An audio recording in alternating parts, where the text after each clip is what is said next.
성경 본문은 출애굽기입니다. 출애굽기 3장입니다.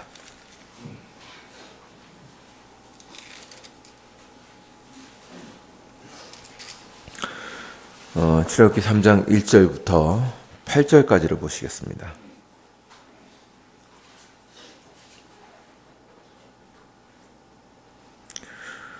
어, 3장 1절부터 8절까지를 한 절씩 교독하도록 하겠습니다.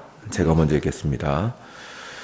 모세가 그의 장인 미디안 제사장 이드로의 양떼를 치더니 그 떼를 광야 서쪽으로 인도하여 하나님의 산 호렙에 이르매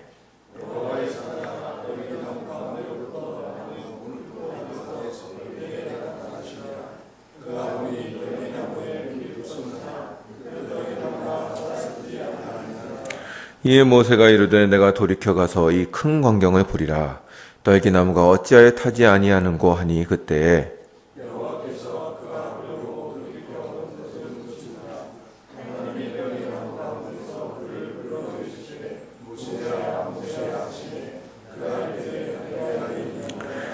하나님이 이르시되 이리로 가까이 오지 말라. 내가 선 곳은 거룩한 땅이니 내 발에서 신을 벗으라.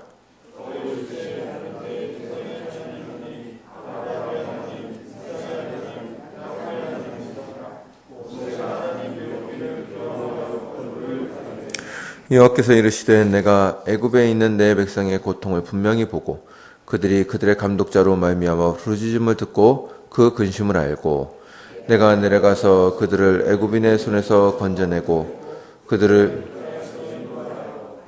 곧 광대한 땅 젖과 꿀이 흐르는 땅 곧 가나안 족속 헷 족속 브리스 족속 히위 족속 여부스 족속의 지방에 데려가노라. 아멘. 오늘 3장을 다 읽어야 합니다만 이제 시간상 1절부터 8절까지만 먼저 읽었습니다. 출애굽기 3장과 4장은 모세가 하나님으로부터 소명을 받는 장면인데 이 3장은 특별히 하나님께서 자신을 여호와라 하는 이름으로 드러내시는 장입니다. 그래서 3장은 신학적으로도 상당히 중요한 장입니다. 그런데 오늘은 그것보다는 모세가 소명을 받는 장면을 조금 생각해 보고자 합니다. 본문을 보면 미디안 광야에서 모세가 양을 치다가 신비한 장면을 봅니다. 떨기나무, 그러니까 키가 작은 덤불 같은 나무에 불이 타오르고 있는데 이 나무가 타지 않고 멀쩡히 있는 것입니다. 그러니까 지금 이 불은 나무를 연료로 해서 타오르는 것이 아니라 불이 혼자 타고 있는 그런 장면이었습니다. 멀리서 모세가 보고는 신기해합니다. 그리고 이제 그 광경을 가까이에서 보기 위해서 오고 있는데 그 떨기나무에서 하나님의 사자가 말씀을 하십니다. 모세야, 내 신발을 벗어라. 내가 선 곳은 거룩한 곳이다. 내가 내게 할 말이 있다. 내가 너를 내 백성에게 보낼 테니 내가 내 백성을 애굽에서 이끌어내라. 그런데 이런 하나님의 말씀에 대해서 모세의 반응은 좀 이상합니다. 아주 의외의 반응을 보입니다. 출애굽기 3장 11절을 한번 보시죠.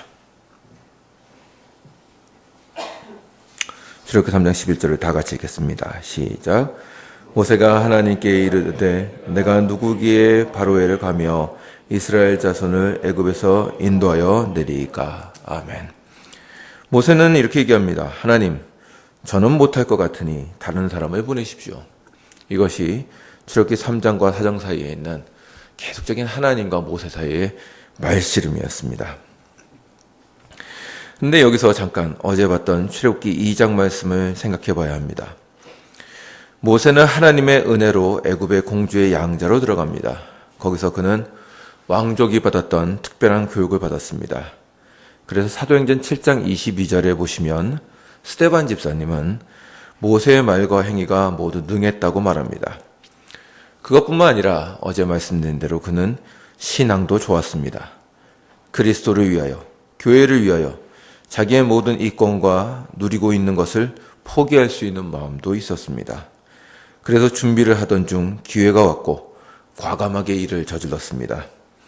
히브리 동포를 구하기 위해서 그를 압제하고 있던 애굽 사람을 쳐 죽인 것입니다.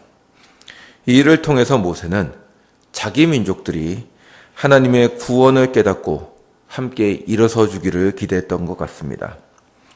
그런데 결과가 그렇지 않았습니다.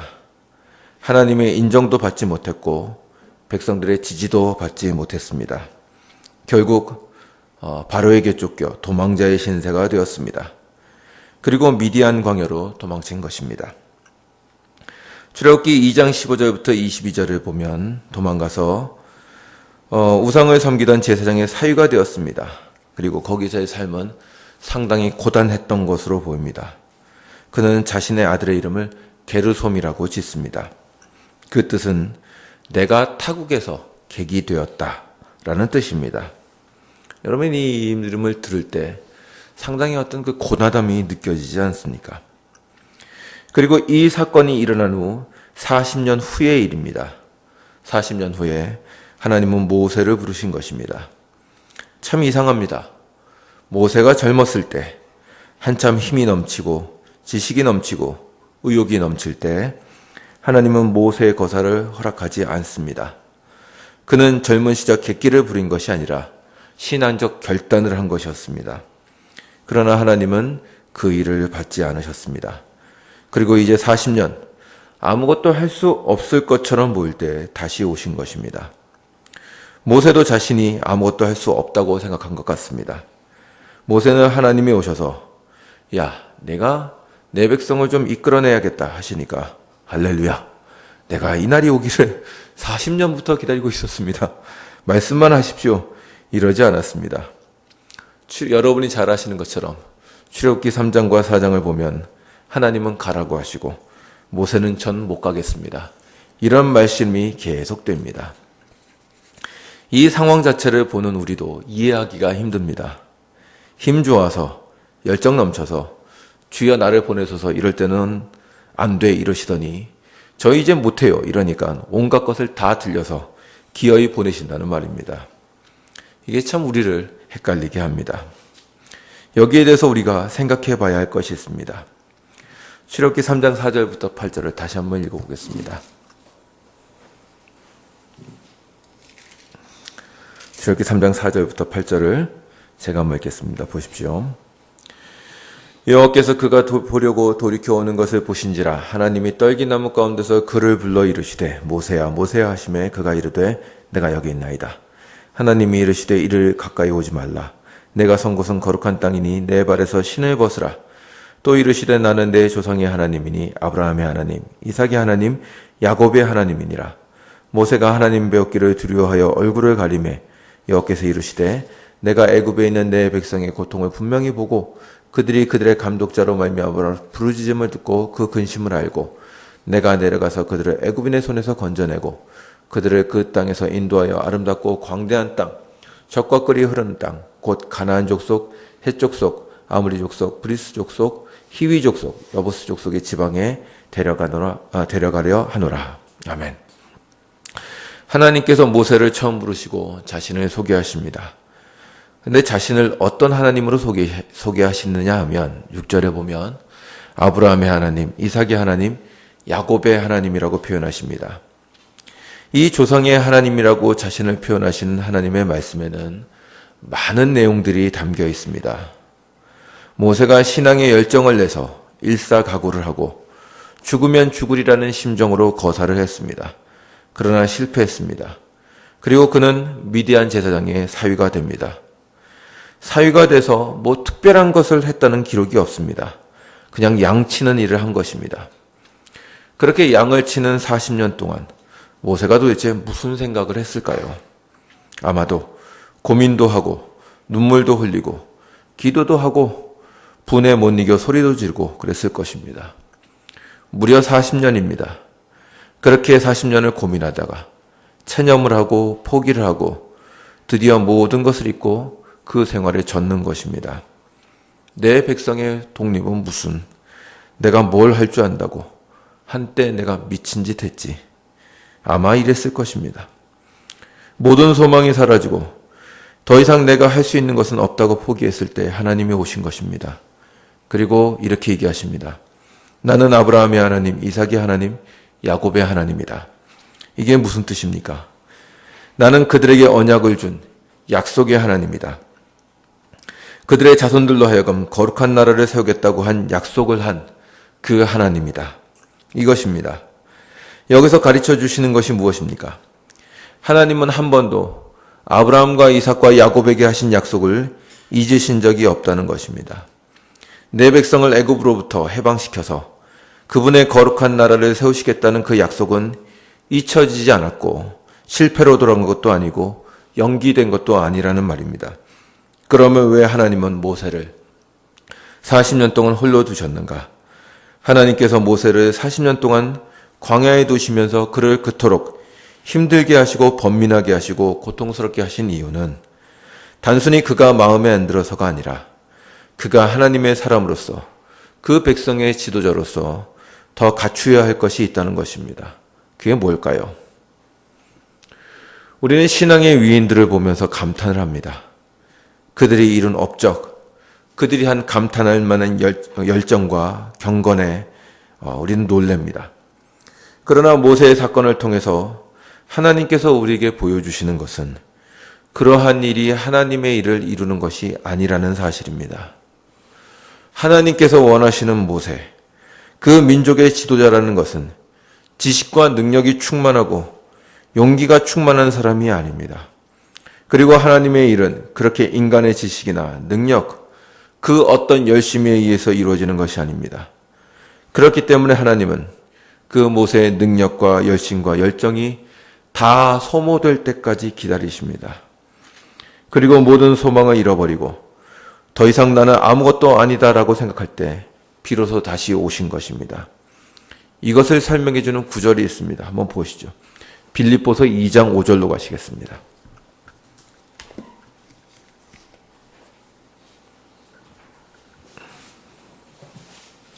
빌립보서 2장 5절부터 11절입니다.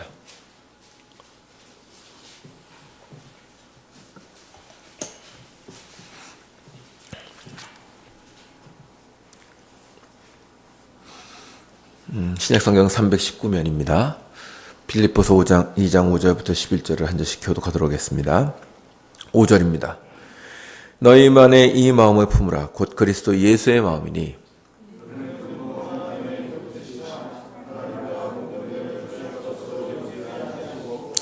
오히려 자기를 비워 종의 형체를 가지사 사람들과 같이 되셨고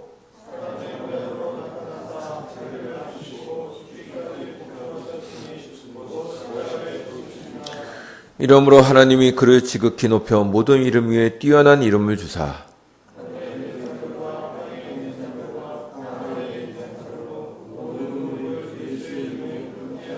다 같이 읽겠습니다.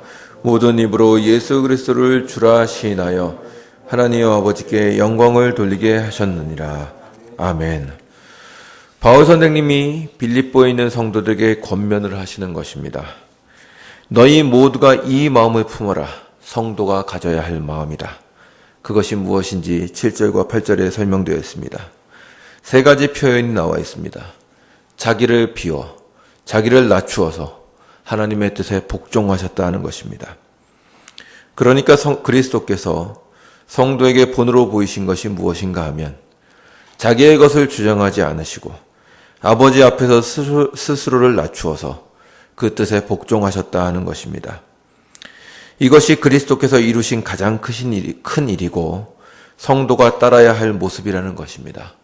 그리고 성경은 이렇게 하신 그리스도를 하나님께서 인정하셔서 가장 높은 자리에 세웠다고 얘기를 합니다.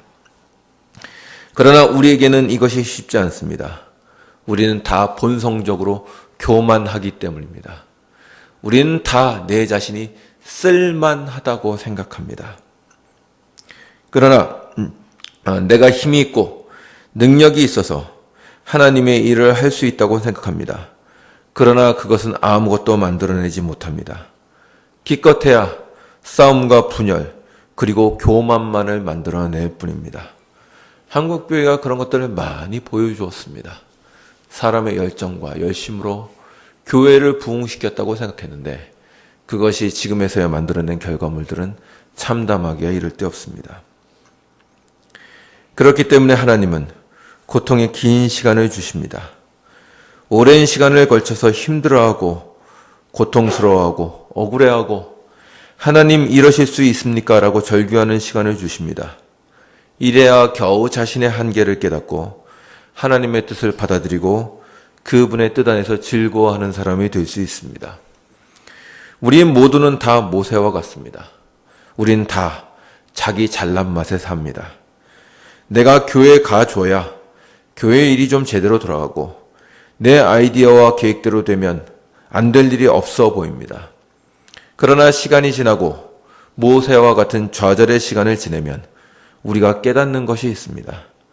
내가 없다고 해서 하나님의 역사가 멈추지 않는다는 것입니다. 내가 없다고 세상이, 교회가 망하지 않습니다. 그러나 성도들은 나의 열심이, 나의 열정이 하나님의 일을 이룬다고 생각합니다. 그래서 기도도 열심히 하고 봉사도 열심히 하고 딱 그렇게 해야 뭔가 이루어도 이룬다고 생각을 합니다. 모세도 그랬습니다. 열심히 지식을 쌓고 무술도 연마하고 그래서 내 백성의 구원을 이루리라. 하나님이 쓰시는 유용한 도구가 되리라고 생각한 것입니다. 그러나 성도의 능력이란 것은 얼마나 자신이 부인되고 그 안에서 그리스도의 형상이 드러나는가에 있는 것이지 그 자신의 학력이나 지식에 있지 않습니다. 그러면 그의 지식이나 성격 같은 것이 아무런 필요가 없다는 말인가? 그런 것이 아니라 그 모든 것이 하나님 안에서 바른 가치를 내기 위해서는 그가 그리스도의 형상 안에 있어야 한다는 것입니다. 그렇지 않으면 그 모든 능력은 생명을 만들어내지 못하고 오히려 교만과 싸움만 만들어냅니다. 하나님이 보시기에 모세가 가장 능력이 있을 때가 언제입니까? 방방 뛰고 열심히 넘치고 능력이 있을 때가 아니라 주님, 나는 능력이 없고 본래 부패한 자인데 어떻게 합니까? 주님께서 저를 이끌어 주시옵소서라고 할 때 비로소 그가 가진 지식, 능력이 그리스도 안에서 힘을 발휘하는 것이란 말입니다. 바울이 얘기한 바처럼 우리는 다 질그릇에 불과합니다. 질그릇이 깨져 그 안에 있는 보물이 드러나야 하는데 질그릇이 나를 드러내고 싶어 한단 말입니다. 그러니 그리스도가 드러나지 않습니다. 이것을 부인하게 하시는데 광야에서 40년이 걸린 것입니다. 그는 광야에서 비로소 하나님이 사용하실 수 있는 성도로, 사역자로 세움을 받은 것입니다.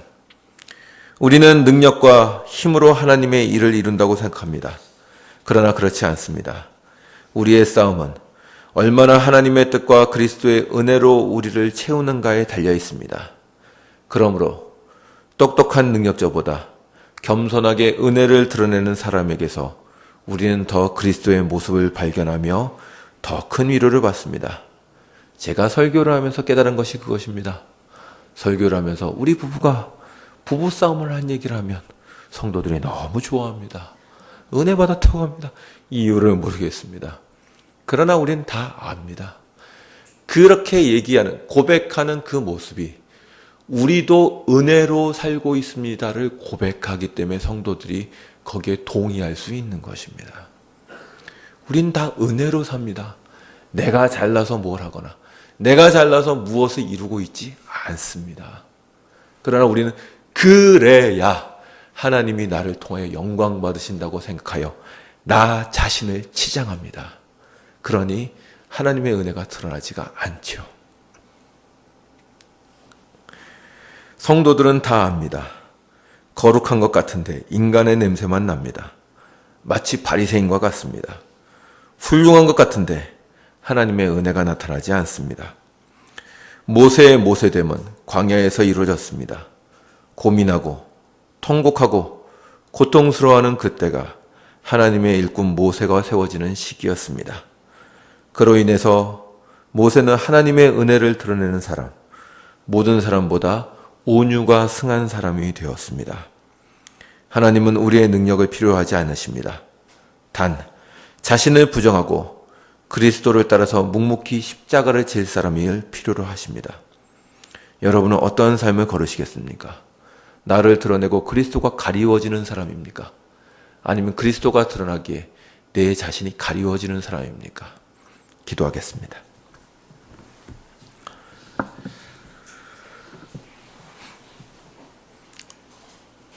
주님 은혜를 주셔서 감사합니다. 모세가 고민하고 고통하는 시간을 통하여 그를 하나님의 성도로 또한 주님의 사명을 이끌 수 있는 사람으로 만들어 가셨음을 저희들이 보게 됩니다. 주님, 저희 자신을 드러내지 말게 하여 주시옵시고 우리 자신을 낮추어 그리스도께서 주 아버지의 뜻에 복종하신 것처럼 우리의 힘을 다 던져버리고 오직 그리스도께 복종하여 하나님의 은혜로 우리 자신을 채우게 하시옵소서. 예수님의 이름으로 기도리옵나이다. 아멘. 하늘에